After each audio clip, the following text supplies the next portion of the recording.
আসসালামু আলাইকুম রহমতুল্লাহি ওয়া বারাকাতুহু। যারা এখন পর্যন্ত ফরজ গোসল করতে জানেন না এবং ফরজ গোসলের নিয়ম জানেন না, তাদেরকে বলছি আজকে ফরজ গোসল কিভাবে করবেন শিখে নিন।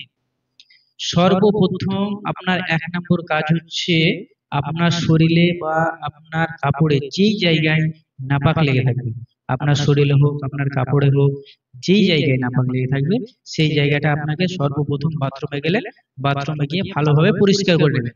আপনার যেই জায়গায় এক নম্বর কাজ হচ্ছে আপনার যেই জায়গায় নাপাক লেগে থাকবে শরীরে হোক কাপড়ে হোক, আপনি বাথরুমে যাবেন, বাথরুমে গিয়ে ভালো করে পরিষ্কার করে নেবেন।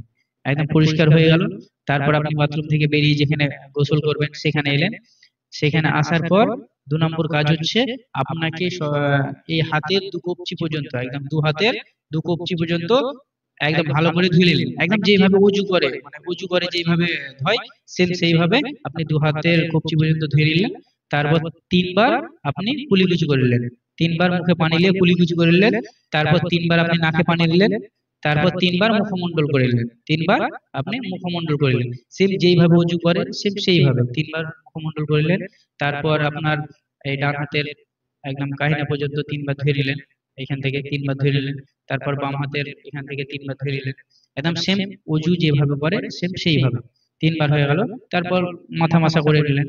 যেইভাবে উজু করে মাথা মাসা করা হয়ে গেল, বাস এইখানে ছেড়ে দিলেন, পায়ে পানি দেওয়ার দরকার নেই, পায়ে পানি দেবেন না, হয়ে গেল। তারপর এরপর তখন আপনি মাথায় পানি দেন, যেভাবে সাবান টাবান মাখেন, সাবান শ্যাম্পু মেখে টেকে একদম গোসল কমপ্লিট, আপনার গোসল কমপ্লিট হয়ে গেল। তারপর তখন আপনি আপনি যেখানে গোসল করছিলেন সেখান থেকে একটু সরবেন, মানে সেখান থেকে একটু এক আধ হাত সরলেন। সরার পর তখন পায়ে পানি দেবেন। তখন পা দুখান ভালো করে ধুয়ে নিলেন, পানি ধুয়ে নিলেন। এটাই হচ্ছে ফরজ গোসলের নিয়ম। তাতে এতে কি হলো বলেন তো, আপনার গোসলটাও হয়ে গেল এবং আপনার অজুটাও হয়ে গেল। তাহলে অজু আর গোসল আপনার দুটোই একসঙ্গে হয়ে গেল। তো এটাই হচ্ছে ফরজ গোসলের নিয়ম। আর কিছু কিছু মানুষ, আগেকার কিছু কিছু মানুষ কি করে বলেন তো, ওই আপনার পুকুরে স্নান করতে যায়, তাহলে স্নান টান করে নিল, গোসল করে নিল, তারপর আপনার উঠে এসে উজু করলো। সেটা না, বা আপনার পানিতে নেমেই উজু করে নিল, এটা করলে হবে না। আপনার সর্বপ্রথম এটাই কাজটা করতে হবে, আগে আগে আপনার যে জায়গায় নাপাক থাকবে সেই জায়গা পরিষ্কার করতে হবে। তারপর আপনাকে এইভাবেই এই নিয়মেই আপনাকে করতে হবে। শুধু অজু যেভাবে করে সেম সেইভাবে করবে, শুধু আপনি পায়ে পানি দেবেন না। গোসল কমপ্লিট হয়ে গেল, তারপর আপনি লাস্টে পায়ে পানি দিলেন। তো এইভাবে হচ্ছে ফরজ গোসলের নিয়ম। তো যারা এখন পর্যন্ত মানে জানেননি তারা এইভাবে করবেন। আর এখনো অনেক লোক বাকি আছে জানতে, তো এই ভিডিওটা বেশি বেশি করে শেয়ার করে দিবেন, যাতে আপনার থ্রুতে আরো মানুষগুলো আপনার ফরজ গোসলটা শিখে নেয়, তাতে ওদের ভালো হবে।